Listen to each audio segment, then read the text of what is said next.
body for volunteering in New South Wales. Grow communities and bring people together through volunteering. You're listening to Let's Talk Volunteering, a podcast about best practices in volunteer management. I'm your host, Dr. Ben Hillier, and today I'm talking to Janet Irvine from SSI about diverse and inclusive volunteering.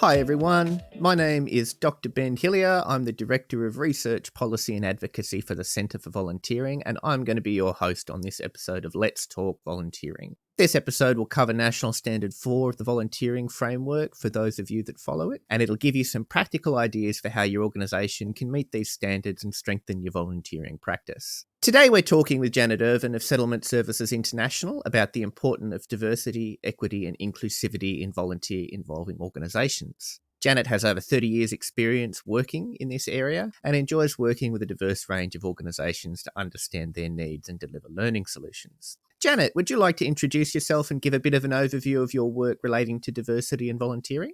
Sure, Ben. As you said, I work at Settlement Services International and work within a social enterprise of SSIs, which is SSI Diversity Training, and we provide diversity inclusion training for corporates, government, non-government, with the aim of, creating a society and creating conversations where people can explore the diversity of our people and engage with diversity in really positive ways. Fantastic, thanks. So these terms, diversity, equity and inclusivity, are ideas that get thrown around a lot these days. What do they mean practically when you're applying them in a volunteering context? Yeah, they do get spoken about a lot, and you often hear them with the acronym D&I. But I think sometimes, we understand them at a bit too shallow a level without thinking about the meaning of all of those words, that there's quite a lot of meaning behind each of those words. I've heard it summarised as diversity is the fact, equity is a choice, inclusion is the action, and belonging is the outcome that we're looking for. And I guess, with diversity inclusion work and it growing across the sectors, sometimes we don't get much further than thinking about that first one, diversity, and we might think of it in terms of quotas or just trying to attract a bunch of whole different people into our organisation. That is part of it. Obviously, in Australia now, diversity is a fact. 1 in 2 of us were either born overseas or have at least one parent who was born overseas. So, if our workforce and our volunteer pools aren't reflecting who we are as Australians, we should be asking the question, why don't we really? Because, we often talk about mainstream, in inverted commas, mainstream Australia, but mainstream Australia is multicultural now. So we need to ask that question if our workforce doesn't reflect who we are. And that's where equity comes in. We know there's a lot of barriers out there for people who are from migrant and refugee backgrounds when it comes to accessing services, accessing work opportunities, and even just opportunities to contribute and participate in society through things like volunteering.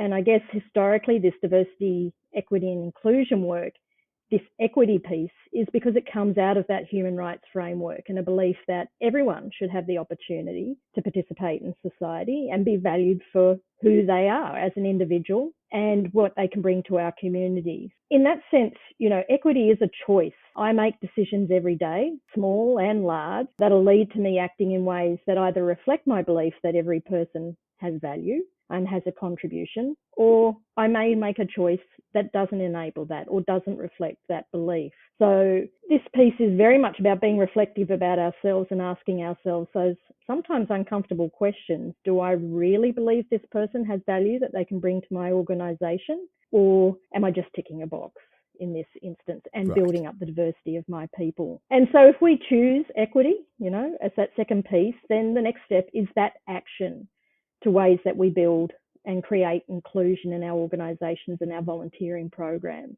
How are we acting in ways that open the door, that address the barriers that people might experience and might be preventing them from being able to participate and engage in our volunteering programs. It can't be delivered, I guess, that can't be addressed by one person, a volunteering manager.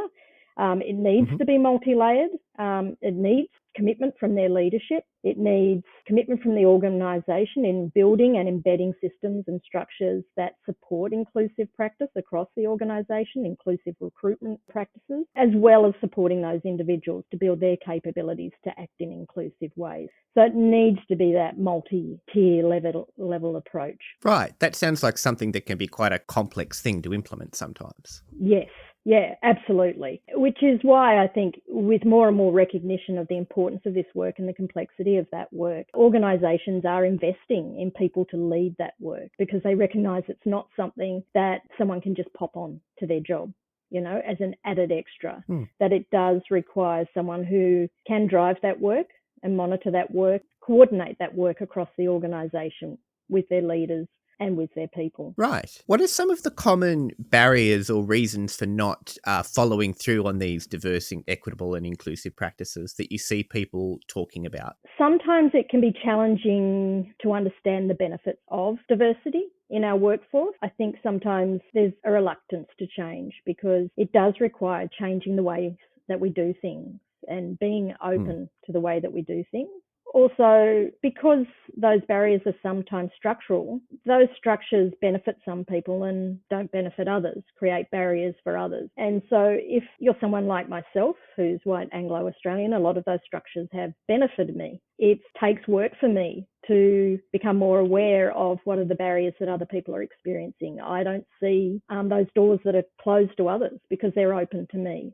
Some things are easy for me. So it does require us to stop and think and listen to those who are feeling excluded to understand where those barriers are. So that takes time. And currently, the common catch cry in work is we're too busy. We're too busy to be able to take that time. But I think that is also linked to the fact that do we really believe that there are benefits in what other people can bring who may be different from us and what they can bring to us. So sometimes it can be perceived if we're bringing someone into an organisation who might live with disability, who is from a culturally and linguistically diverse background, may not have perfect proficiency in English, that it's going to be time consuming to train that person, that it's going to be too much work, it's just going to add to my workload. There's not an understanding that there will be benefits for them as a worker as well. I guess what we see in our organisation is with our volunteer workforce is how much they bring to our staff in terms of the learning that they have from those volunteers who bring a whole range of experience from other places in the world, from other life experiences that enable us to get that different perspective. And problems that we might have been struggling with for months, perhaps years, they may have a different perspective on how that could be solved. And we would never have come to that if we didn't have that diversity within our workforce. Right. Often that reluctance is this seemingly, we can convince ourselves that it's going to be too much work. But at the core of that, we have to ask ourselves, do we see value in what our volunteers bring? Because if we do, relationships do take time. Bringing someone on board does take time, whether they're paid or unpaid. But it's believing that that person has something to offer. Right. So is it sort of one of those circumstances where it'd be great if everyone was intrinsically motivated to value these things, but even if you're looking at it extrinsically, there are still these benefits to your organisation and to your team? Yeah, absolutely. There's plenty of evidence out there around inclusion and the benefits of inclusion. There's lots of cases out there for the business case for having a diverse workforce and building that inclusion. Now, I say those two things because having a diverse workforce doesn't bring these benefits. It's only unlocked when you build inclusion within your workforce. And inclusion means that people feel connected, that they feel like they can contribute, that they feel like their ideas, etc., are being valued and respected, and that they feel like they can progress in an organisation. This is what the research from Diversity Council of Australia is saying, that people in inclusive teams feel that. And when they feel that, the benefits to the business are that people are more satisfied. They're less likely to leave. So there's less loss in re-recruitment. They're more likely to work harder. Do that little bit of extra for the business. And, if there are clients or customers of an organisation, then they're more likely to get a better service when their staff and both paid and unpaid are feeling included and valued. Yes, Right. There's lots of business case out there for it. Right. That's really, really interesting. So how would a volunteer organisation go about recruiting this diverse range of volunteers and then building that inclusion that's really important to, I suppose, capitalising on that, for want of a better term? Look, there's all the usual ways in terms of building and attracting, I guess, volunteers to your organisation. At SSI, I guess some of the strategies we use are advertising for specific roles. And they might be specific roles that are looking for particular cultural knowledge or language skills. And so sometimes we might go out and advertise specifically for that role. And we might use usual strategies like seat volunteering, but we might also do it through community radio, going out to community leaders, partnering with other organisations, multicultural organisations or community organisations out there to fill those roles. That kind of partnership building that you can do with other organisations to attract those diverse communities into your workforce. I mean, the other thing, that is one of our strengths and a real benefit for attracting a diverse volunteer base is our staff are representative of the community, our paid staff. So 71% of our staff were born overseas. Right. We, I guess, ignite the word of mouth through our staff to attract people from those communities, and some of our volunteers go on to work for SSI. So there are opportunities for career progression, and when they're in that volunteer environment, we try and place them in roles that are also meeting their goals and their needs and their skill set in order to make it a more satisfying experience for them.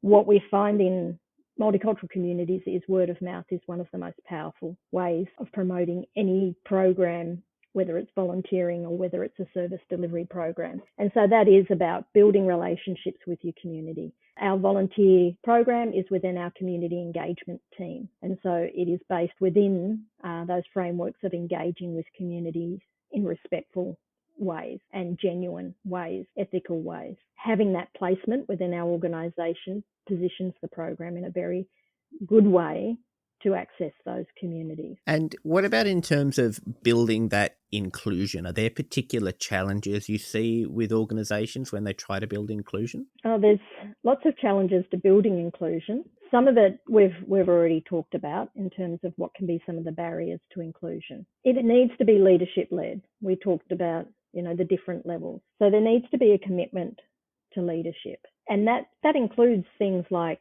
does your website, do you reflect the diversity of our people? Does your mission or vision statement include comment around respect and valuing diversity? Do you have someone leading diversity inclusion within the organisation? Do you have roles that are responsible for building inclusion within the organisation? And so that leadership from the top is really important, and from the different leadership levels across the organisation. Then structurally, you obviously need to be thinking about what are the systems and processes that will support that. Do you have policies around diversity inclusion that protect the rights of people within the organisation and state the expected behaviour within an organisation?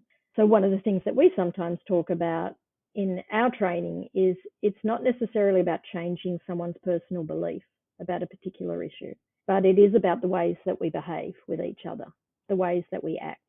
And it is about that those behaviours are inclusive and respectful of others, no matter whether we have agreement around certain beliefs, and that is a common understanding across our people. In recruitment, do we have practices in place and training for people who are hiring and managing that recruitment practice around unconscious bias?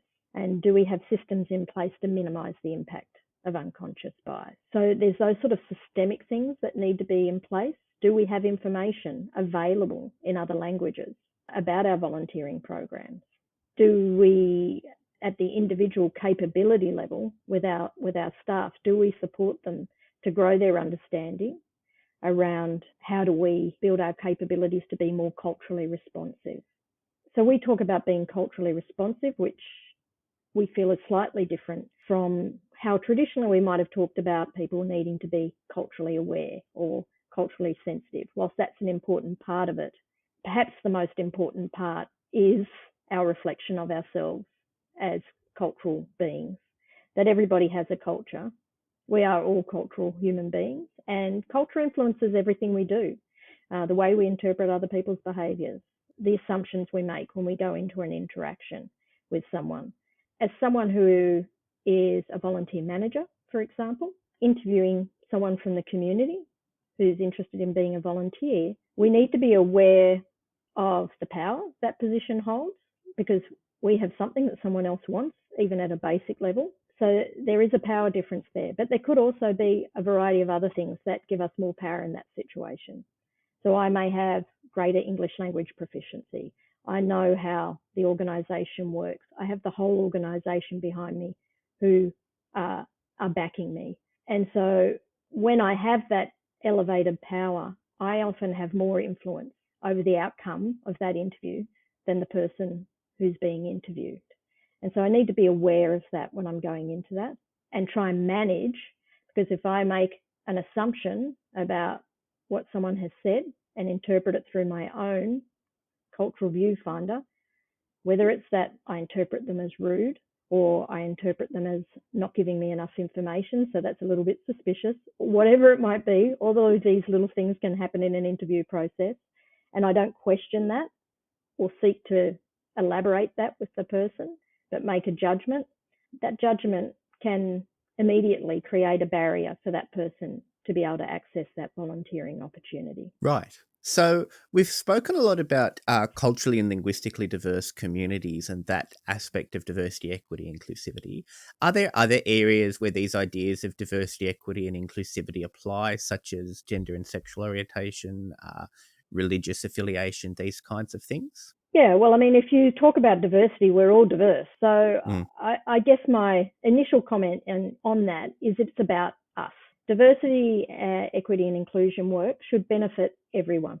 It's not about particular groups having rights over other people or greater opportunities over others. If we're doing diversity, equity and inclusion work, it needs to be thinking about everyone. When we think about equity, it's not equality. So it's not the same options for everyone. So if we're doing an interview with someone, we want to be able to provide equity of them being able to provide their best selves in that moment. Yep. And that might be different for different people, depending on what sort of adjustments they may need for that particular interview. So equity, I think, sometimes gets mixed up with equality.